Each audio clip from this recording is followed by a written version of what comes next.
ಮಾಡ್ತಾ ಇದ್ದೀವಿ.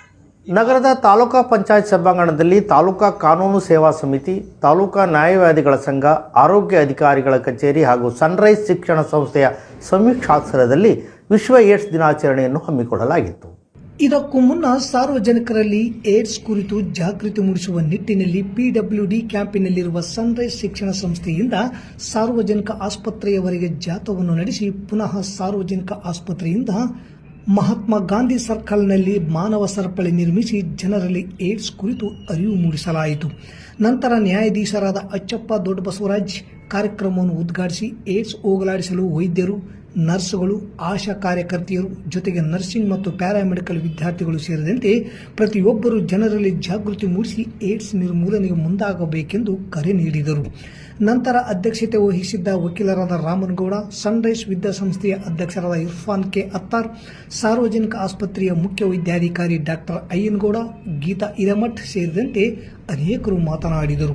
ಈ ವೇಳೆ ಸನ್ರೈಸ್ ವಿದ್ಯಾಸಂಸ್ಥೆಯ ನರ್ಸಿಂಗ್ ಪ್ರಾಚಾರ್ಯ ಲಾಜರ್ ಸಿರಿಲ್, ವಿದ್ಯಾರ್ಥಿಗಳು, ಆಶಾ ಕಾರ್ಯಕರ್ತೆಯರು ಭಾಗವಹಿಸಿದ್ದರು.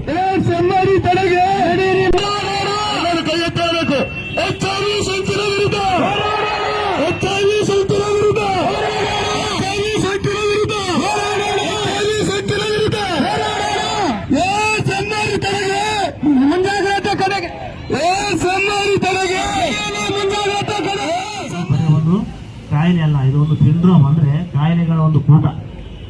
ಸೊ ಈ ಒಂದು ಕಾಯಿಲೆ HIV ಅಂತಕ್ಕಂಥ ಒಂದು ವೈರಾಣುವಿಂದ ಬರುತ್ತೆ. ಸೊ ಈ ವೈರಾಣುವಿಗೆ ಯಾವುದೇ ಏನೋ ಒಂದು ಸರಿ ಅಂದ್ರೆ ಯಾವುದೇ ಒಂದು ಚಿಕಿತ್ಸೆ ಏನಂತಾರೆ ಡೆಫಿನೆಟಿವ್ ಟ್ರೀಟ್ಮೆಂಟ್ ಅನ್ನೋದಿಲ್ಲ. ಸೊ ಇದನ್ನ ಬರದೇ ಇರೋ ಹಾಗೆ ತಡೆಗಟ್ಟೋದು ತುಂಬಾ ಒಳ್ಳೆಯದು. ಆದ್ರೆ ಸರ್ಕಾರ ಈ ಒಂದು HIV ಅಥವಾ ಏಡ್ಸ್ ಅನ್ನ ತಡೆಗಟ್ಟುವಲ್ಲಿ ಸುಮಾರು ಕಾರ್ಯಕ್ರಮಗಳನ್ನು ಹಮ್ಮಿಕೊಂಡಿದೆ. ಅದರಲ್ಲಿ ಒಂದು ಏನಂತಂದ್ರೆ ART ಸೆಂಟರ್ಗಳು, ಎಲ್ಲೆಲ್ಲಿ ಈ ಒಂದು HIV ಅಂದ್ರೆ ಏಡ್ಸ್ ಇರ್ತಕ್ಕಂಥ ಯಾವ ಲಕ್ಷಣಗಳಿದ್ರೆ ಅದನ್ನ ಪರೀಕ್ಷೆಗೊಳಪಡಿಸಿ ಸರ್ಕಾರಿ ಆಸ್ಪತ್ರೆಯಿಂದ ಅವರಿಗೆ ಉಚಿತವಾದಂತಹ ಚಿಕಿತ್ಸೆಯನ್ನು ನೀಡಲಾಗುತ್ತೆ.